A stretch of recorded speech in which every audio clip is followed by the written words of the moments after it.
knowledge on Detty December. Thank you very much, sir. Good. Let's say good afternoon. Good afternoon, everyone. It's It's evening a in pleasure. Nairobi. Okay. Okay. Good evening over there in Nairobi, and good afternoon, Nigerians. And it's a great opportunity to be called upon to share my thoughts on Detty December. And one of the things I've understood is Detty December. I won't say that we have evolved. Detty December has now evolved into a tourism ecosystem, and I think if we are really sincere with ourselves, we will know that we stumbled upon this because it was not orchestrated. So it was a diaspora triggered activity, and it has come, and it keeps coming, but we have not been able to really create an ecosystem around it.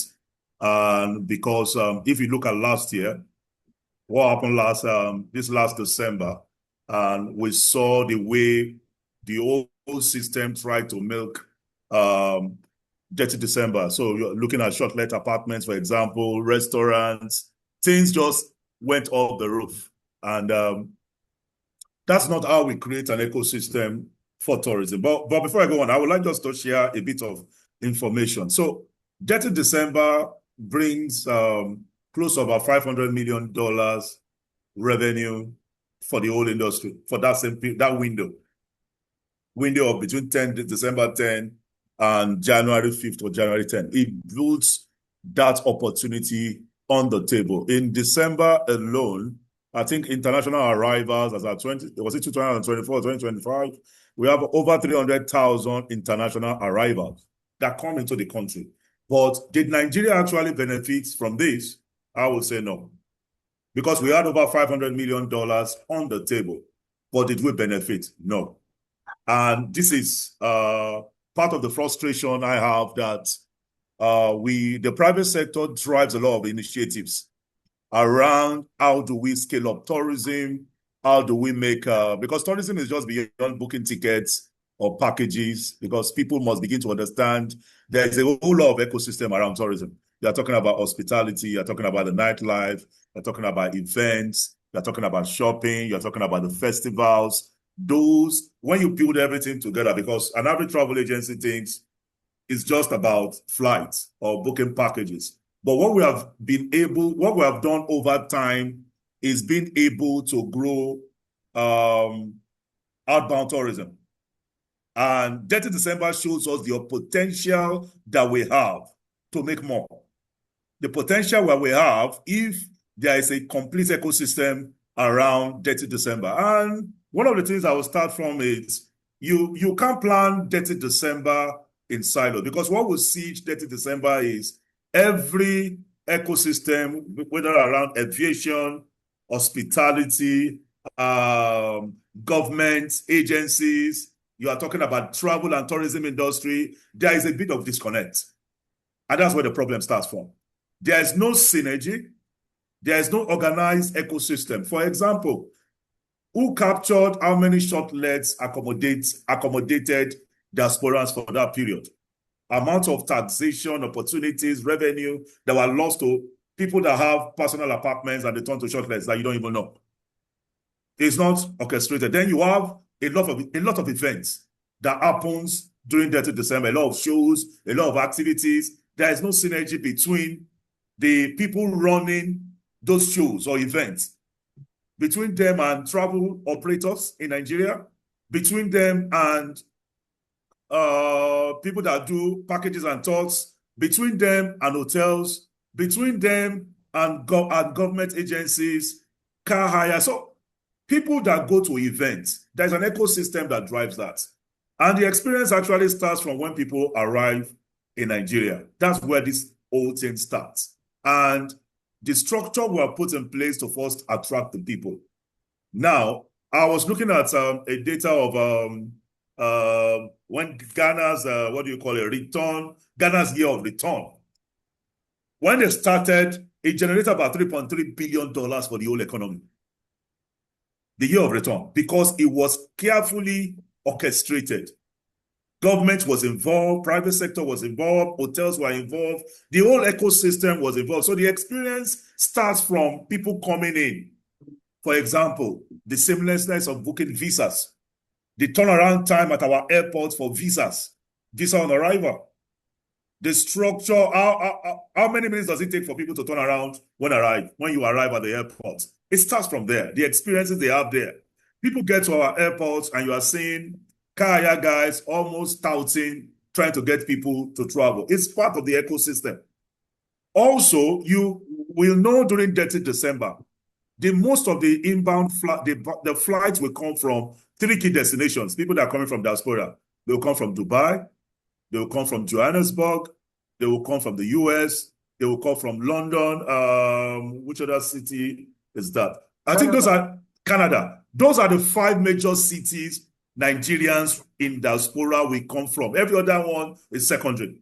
So if we know these are the core places where people will come from, what have we done in terms of destination marketing of those destinations? What have we done in collaboration with the airlines that connect these destinations?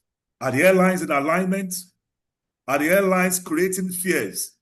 Are the airlines, because if you have over 300,000 people arriving from those destinations in December alone, then we should be talking to the airline, because during that period, some people could not even come to Nigeria because most of the flights were overbooked. So which means it has to be a coordination with those airlines that bring people from that destination. That opportunity will miss that. There was no synergy with them. There was no destination marketing done into all those regions to drive traffic coordination. The seamlessness of processing visa was not fixed at the airport.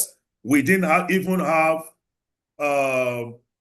marketing items, things that create the buzz around Detty December at our airports. Then also merchandising and all that.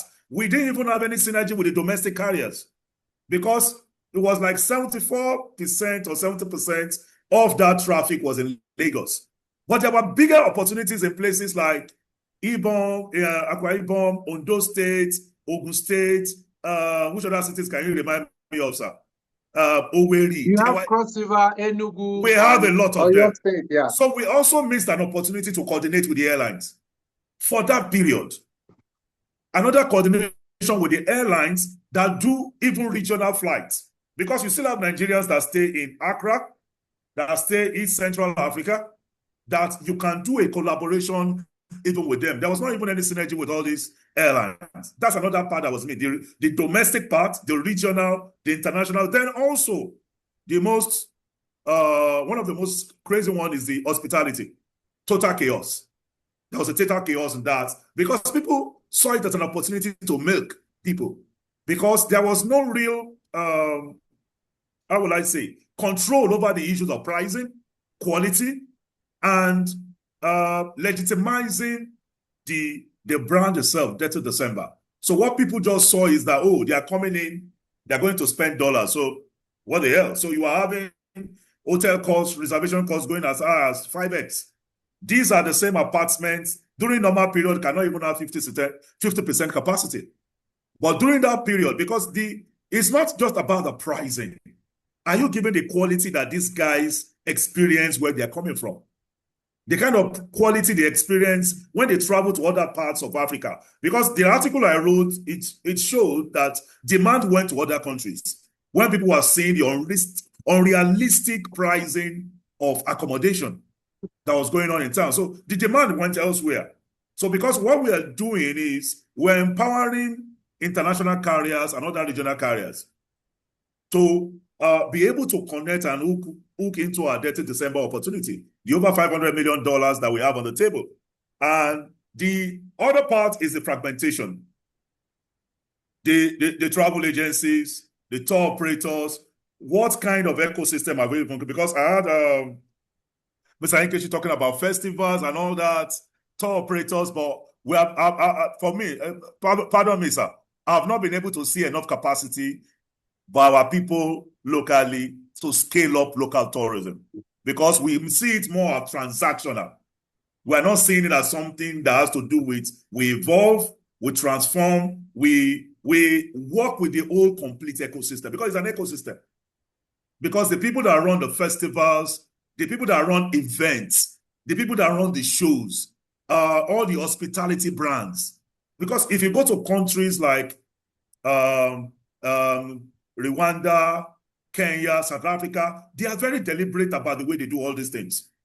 The hotel associations, tourism guide association, they are part of the ecosystem. So when you are planning something like this, it is big. The whole ecosystem is involved.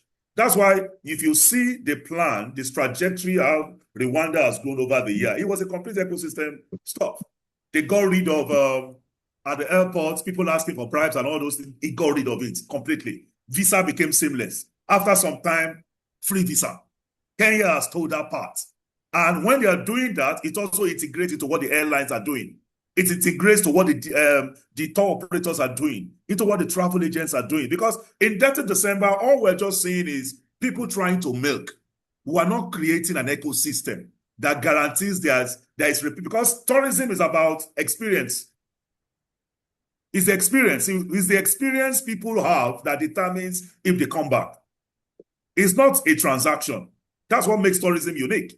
The experience they have with the hotel, the experience they have at the airport, the experience they have with the car hire, even the car hire companies are part of the ecosystem.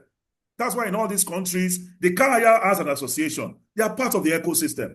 The tour guides, car hire company, even the hospitality, the people play in the hospitality, whether it's short-let, apartment, hotel, whatever we're calling it, they fix all those fundamentals that every one of you have a part to play in how we curate a fantastic experience for people.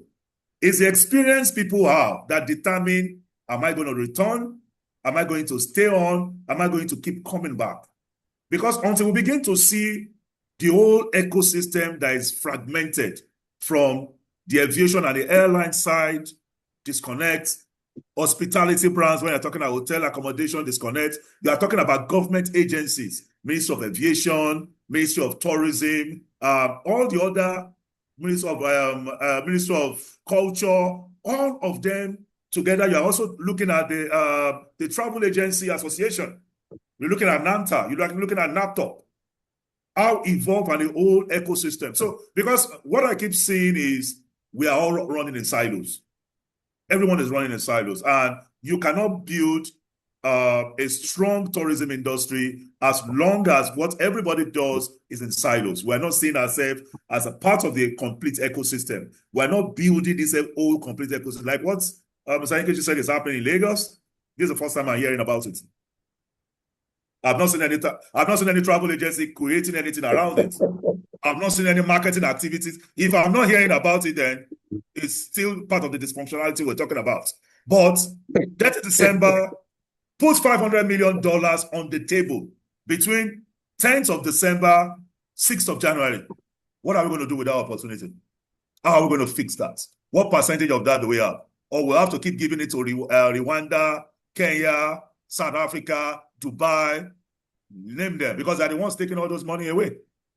So what is your option for improvement? What is your suggestion? Those are the things I've been analyzing, sir. The ecosystem that you have to create, so everybody has to be on the table. We can't have one element running wild about Detty December. I mentioned we already know where diasporans are coming from. Dubai, Johannesburg, Canada, the US, and London. Those are the 5 key cities. What are we doing in terms of destination marketing in those destinations? That's 1. 2, are we talking with those airlines for because capacity is always overbooked in December from all those destinations? How are we bringing those airlines into that same funnel? Conversation, increase capacity between this period. The kind of aircraft you use to come to Nigeria within this period. What are we doing about that? 2, what are we doing fixing visa? Government is a major player. How do people apply for their visas? You must have multi-dimensional ways for processing for visas. For people that are coming to spend money on your economy, it must be, I'm coming here to spend money. Average one of them spends like $5,000. You have over 300,000 arrivals. What are we planning to milk each one of them and get money for them from all the ecosystem? What are we doing with our airport infrastructure? Is even a mess, that period. It's a mess, that period. It's chaotic. Do we even have enough car hire transportation to move those people out of the airport during that period? I also spoke about 74% of the demand. It's like Lagos has about 70% of it. What are we doing with all the other states that we mentioned earlier? Oyo State, Ogun State, Rivers.